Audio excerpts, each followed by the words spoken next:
Jeremy Hunt has presented the autumn budget 2023, and I want to get straight into it with you and see what benefits there are for us here as developers, investors, and all the above, even business owners and employees. So let's get straight to it. Now, I'm going to look down here because I got my notes in front of me, honey. All right. Now, since 2010, the UK economy has grown the third largest in the G7. That's faster than France, Japan, Germany, and Italy. Okay, so we are on the map, y'all. We are definitely on the map. And I know that a lot of us kind of criticize the UK government, understandably, because sometimes the money has been spent a bit. But to be fair, on the whole, we are on the map. So that's a little bit of celebration. As well as that, inflation has gone down from this time last year, which was a whooping over 11%. Now we're at 4.6% in October 2023. That's improvement. Now, the government is focusing on 5 key areas within this budget. Okay, reducing debt, cutting tax and rewarding hard work, backing British businesses, building domestic and sustainable energy, and delivering world-class education. I love that. Okay, I don't know about you, but sometimes you got to look at some of these goals and be proud that you were British. Not that I ever claimed this, unless it's like paperwork, because surely it's African at heart. But you get it, right? We're living in this economy. We are here, and at the end of the day, our contribution, our hard work contributes towards a more sustainable, stronger economies, and that's what you want. Everyone wants to live within that. Everyone wants their children to be raised within that. So it is for the greater good overall. Now, they're focused on cutting tax and rewarding hard work. I like that. Let's get into it, because I don't know about you, but honey, I'm a hard worker and I like to be rewarded for that. The government is cutting taxes on 29 million working people from 12% to 10%, which is a nice figure. So those of you on an average of 35k, you're going to see around $450 a month extra in your paycheck. Okay, can we get an amen with that? That is good news, because that means your tenant's gonna have some more money to give you for your rent. I'm joking. What that does mean is that you guys can spend just that little bit more, or you can save more. And I'm hoping y'all on the saving side, because saving you can go and then invest. So collect your little money parts, get them going, and then go investing into stuff, right? Now, the government's thinking, why take money away from the people when we can let the people keep the money and then spend? Because spending increases the economy. It makes it a better place, right? The more you spend, the more jobs are created, and therefore there's more self-sustainability. So this is what the government's all about. So they think, okay, let's let them have the money and let's see what they do with it. Let's see if it helps the economy. Usually it does, but by how much in this grand scheme of things? The backing of British businesses. I love this. How do they plan to do that? Well, they plan to do that by removing barriers to investment and cutting taxes for businesses, providing the right incentives and expanding access to capital in order to increase levels of investment. That's great. So that means there's money out there. You just need to know where it is and how to access it, because they are making it available for you, honey. Now, obviously, it's certain sectors, but within those sectors, there's always going to be funding. So even speak to the council, speak to your local boroughs. When they are talking about British businesses, they are talking about you as the manager, the director, the head, the CEO of any company. They're talking to you. If this is something you have been wanting to get into, you have been wanting to start yourself, the economy is here for you. It's saying to you, here's a red carpet, start walking on that bad boy, because they want your coins, they want your investment, they want that thinking, right? I've got a brother, this man, he's like so ahead of the times, he might as well be electric and damn self. And he's literally making this electric car. It's a supercar. It's vibes. I love it. The investment to do that, oh my God. I mean, this numbers I don't even discuss on my normal day to day, but if he was at home and never did that idea and never decided to work on the engine and see how we can do this and a bit of that and make it so it's all self-sustainable, he would not be where he is right now. So I'm telling you, honey, that little idea you got in your head, you better get it out and put it on paper and get it on the map. That's what you need to do.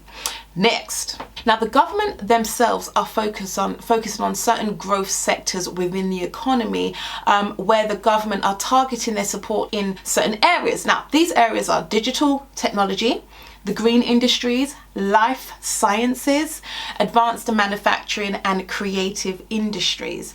Now this includes making available £4.5 billion into auto, aerospace, life sciences and clean energy to develop cutting edge technology and drive the transition to net zero.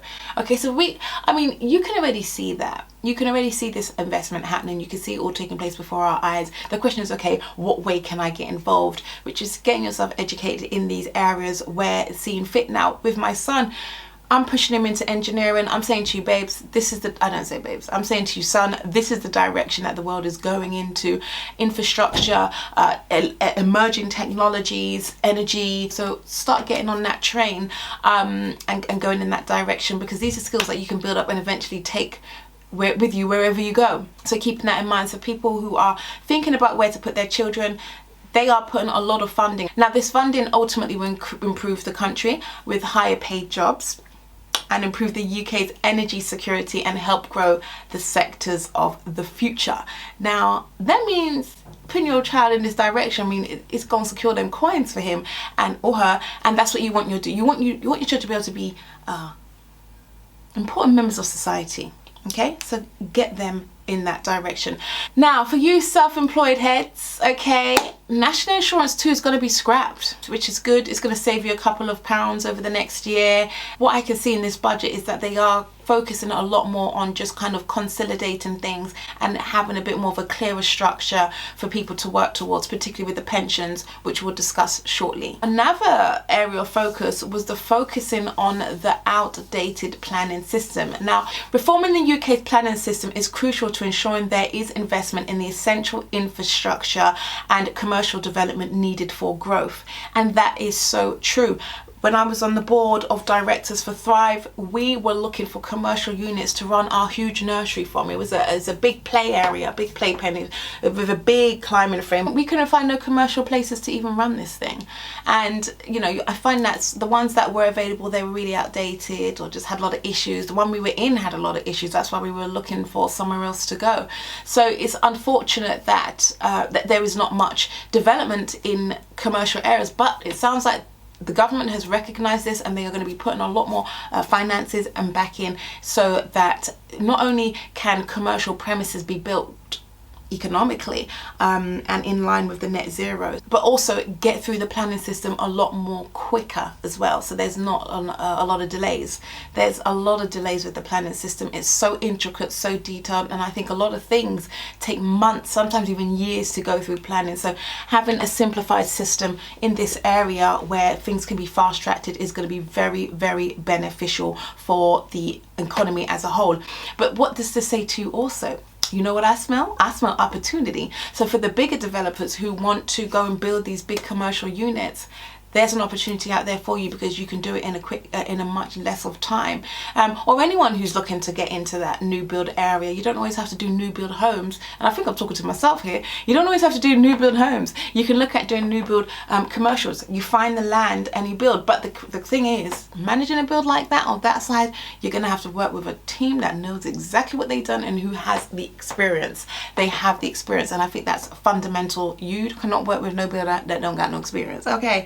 I don't even think the funding would allow for that to happen anyway. What the government's saying now is that they're going to strengthen the capacity of the planning system to deliver a better service for businesses. That's fantastic news, because a lot of this planning stuff can cost a lot of money when you're reapplying or having to go back for second decisions and third decisions. When I'm saying reapplying, I meant to say appealing. When you're appealing, these things cost money. But wait for it. They are also introducing new premium planning services across England, not Wales, so good for y'all, with guaranteed acceleration decision dates for major applications and fees refunded where they are not met. Cheese! We need to clap for the government on that one. Clap for the government on that one. I like that one. We're not going to spend too much time around that. I absolutely love that. The government will also invest £5 million to incentivise the greater use of the local development orders in England, to end delays for businesses so that key commercial projects can secure planning permission faster. Again, there is development that is needed. there's 100% development that we need. In terms to get the development, that means it's got to go through the process, and what slows things down is the process. So now they're looking at that process, the planning system, and saying that, guys, we need to start doing this differently. Councils now are going to be responsible individually for them to get their planning through to a certain speed so development can happen. And if they fail to do that, then the council's going to have to pay back the developer their money, and I'm sure they're still going to have to make the decision. In a way, take as long as you want. I love free stuff, okay? Not only do I love free stuff, but I like being a little bit cheap. But in saying that, I would never be the cheapest of the cheapest, because I went on holiday. I just recently went away and I came back, and let me tell you, I flew with flipping Ryanair. Never again. There's too many small little intricate details that you can miss easily and be charged. And when I'm charged, I was charged, okay? So I said to myself, never fly with Ryanair again. A little tangent. So you've heard of benefits, right? The local housing authority, which are the people who tend to give, which are the people who are responsible for giving housing support, housing benefit. This is going to increase for those who are on lower incomes. So that's great if you are in the social housing sector, or if you are in the sector where you don't mind renting out to people who are in receipt of benefits, then good on you. And you know what, that's going to be great for them, because they are now going to get an increase in that benefit. So if your rent has gone up, which likely it has, or if your mortgage has gone up and therefore you've put it onto the rent, which likely it has, then your tenants may have been struggling, and fortunately now they're going to get a bit more support. And I believe the announcement means that the allowance will cover at least 30% of the local market rents, which is good. Currently, that would be 1.6 million households on average will get a support of £800. Which would cover a good amount of their rent. Now, they say only 5% of the private rented sector is considered affordable under housing benefit. So that means a lot of people who are on benefit are still having to top up the amount that they get to be able to pay the full rent. This increase will be quite beneficial for renters. For some people, that support would potentially mean an additional £450 a month. So that's fantastic. Now, with that said, the exact price that can be claimed does vary depending on the area that people are living in and the numbers of bedrooms that people would be eligible to be able to claim for. So self-employed landlords and letting agents receive tax cuts, which is great news. So I mentioned about the national insurance cuts for self-employed, and they won't be having that anymore to pay, which equivalented to about £3.45 a week for those having to pay it. So they're going to be saving around £192 a year, which is fantastic. Meanwhile, self-employed people who pay class 4 national insurance will now pay 8% rather than 9% on all their earnings. Something that's come from this. Taken together, these measures will save self-employed landlords and letting agents up to £350. So that is really good.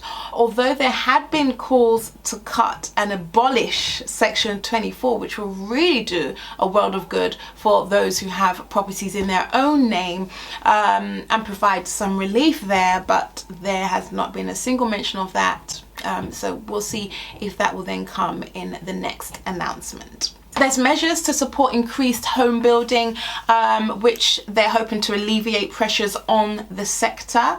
There has been a huge increase still in tenants looking for properties, and there not being many properties to look amongst because they are going quickly and properties are not becoming available as much as tenant is demanding these properties. So this is an area that they're looking at in hopes of building new homes. So there has been a commitment for 450 million worth of funding to local authorities to build 2,400 new homes and 32 million investment into tackle planning backlogs in Cambridge, London and Leeds. So that's good news for you guys. It shows to you that there is still demand for property. If you're now sitting on the fence whether I should be getting into property, absolutely you should be getting into property. If you want to be a sourcer, well, that means there's deals out there that need to be had. As much as there are people coming in, people being born, people coming into the world and being born, there's a lot of people coming out of the world and passing on, and that means there's still a fine balance to it to a certain extent, but you need to go and find properties where there are situations where people need to move on. And I didn't mention it in a depth, like I didn't mean to say like, okay, people are dying, go find their house. I meant to say that the world is still churning, so don't ever feel like the market's becoming saturated, because it will appear to be that way. As much as you'll see 10 adverts for deal sources, maybe only 3 of them are actually active. There's always room for more people, so get started. One of the big announcements that came out of the autumn statement is the permitted development from houses to flats, which is absolutely amazing. Some more plans have been put in place to help property developers. The councillor has announced his intention to consult on a new permitted development right, enabling any home to be converted into 2 flats so long as the exterior remains unaffected. So that's fantastic news. It hasn't dug deep into any other criteria so far, but that's something to really note, because the outside can change when you're turning things into 2 flats, because sometimes you need more space, sometimes you need to go into the loft, so it could be that you have to develop these houses into flats, but step by step, doing your extended development with your going back and then going up under PD and then converting it into flats once you've got that additional space. But it's great news nonetheless, and this is all England. I really wish Wales would really keep up sometimes, because that is fantastic. But as I mentioned before, there are benefits as well around premium planning services, and I think that's going to make everyone happy. But in saying that, you know, that means they also have a timescale to deliver. If they don't deliver, then they give back money. So I feel like there's going to be this additional income through premium planning services, and an additional outlay if they don't meet the time. So hopefully it's a balancing act here in terms of time and money, and making sure that they can keep as much money in the council, because you don't want to live in an area again where your council's going bust, you know, because then in order to recoup, the next thing is they're going to put tickets everywhere, put paid parking everywhere. I mean, you guys end up suffering quite considerably when your council goes bust, because they got to find the money then from somewhere else. And who do you think they find it from? We are the people they get it from. So it's not always a good thing. There's going to be an increase in national minimum wage from £10.42 now to £11.44 an hour for people who are 21 years plus, and that's a fantastic benefit. So if you're living at home, you're going to be able to stack a few more coins. So as you can see, it's been quite informative. There's a lot of information to take in. There's a lot happening in the world. There's a lot of plans, projections, and it's all where you want to place yourself to get involved. Now for me, who's in property and in business, I know that one of the key things that are affecting me is looking at the way how you can run the business more economically, more efficiently, save more money, but also be able to reinvest into the business so that you can grow it and go into new dimensions. Whoa. Go into new directions. You could do dimensions too, but let's keep our feet on the ground, shall we? So there's a lot to think about, and I know that there's a lot of positives for investors at the moment. So, you know, just get involved, dive in, stay up to date. I hope this video has helped you stay up to date. If it has, give me a good thumbs up, let me know. And if not, don't worry, just move on swiftly, but do hit subscribe anyway. I look forward to seeing you in another video, and I hope this has been informative. See you again. Bye.